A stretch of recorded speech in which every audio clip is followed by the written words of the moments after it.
long. So, okay. Well, I don't know. And it was like you said, they were like, think of the victim. What would the victim want? So. Yeah. And I mean, there's a very convincing angle. You get It a lot of is. sympathy from that. It really like draws on people's emotions. Yeah, and I forget. I think it was a panel that I was reading, and they were saying that the people who are like for pro, they want us to be frightened and angry. Like they want those emotions to come out because that's what leads to taking such drastic measures. Like if we're calm and we really think about it, we probably won't lean towards the death penalty. And so they're just awakening in us that fear that if we don't kill him, he's gonna come out and get me or you or someone close to us. And I mean, you have to admit that's a very real fear in many people's hearts. I mean, you look at it and you're like, well, he's in California, he would possibly come here, But if it's like a murder that's from your town or your state, even, it's very scary. So I mean, it's very difficult. I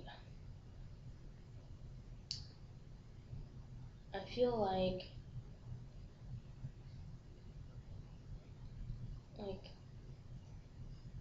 they can't just kill someone, but at the same time, I wouldn't want someone who's done some kind of heinous crime, to simply just get a slap on the wrist. I wouldn't see that as justice at all. So I feel like there has to be some kind of medium. I mean, don't kill them, but make sure that they're in an environment. I mean, prison is kind of scary enough as it is. I mean, it's kind of like torture all on its own, to be taken away from society and put in with a whole bunch of other criminals. It seems like that's bad enough as it is, but I would want to make sure that he never got out. If we knew that he was not going to stop. But then again, how do you know? How do you know that he hasn't changed or gotten some kind of new outlook on life, or he truly repented and now he wants to be a good citizen? How do you go about that? I mean,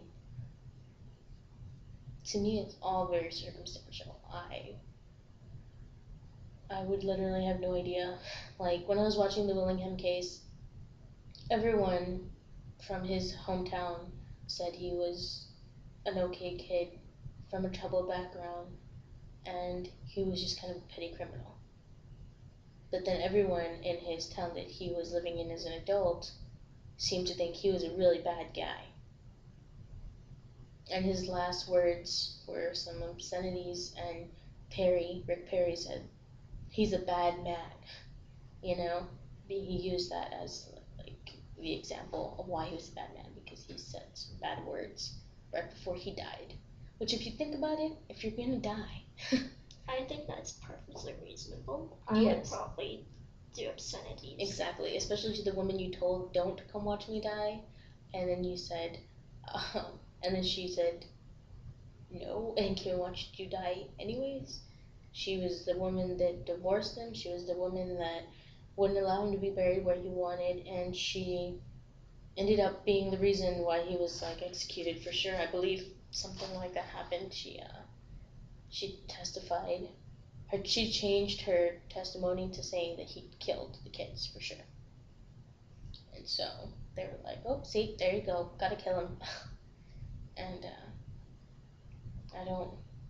I wouldn't have blamed him for just yelling something kind of cruel at a woman. I've been yelled at worse by random people for no good reason. I mean, the world is kind of a sharp-tongued place, anyways. And I don't see why. You see it on movies. Yeah. Should we kill that man, that actor, because he was being a thug in the movie and he said some bad words? I don't really think that's the case. What time is it? It's 4:55-ish. 4:55. I mean, sorry, 3:55-ish. It says 4:01 on my watch, but it's ahead. We should probably stop so I can actually submit this on time. Okay. Okay.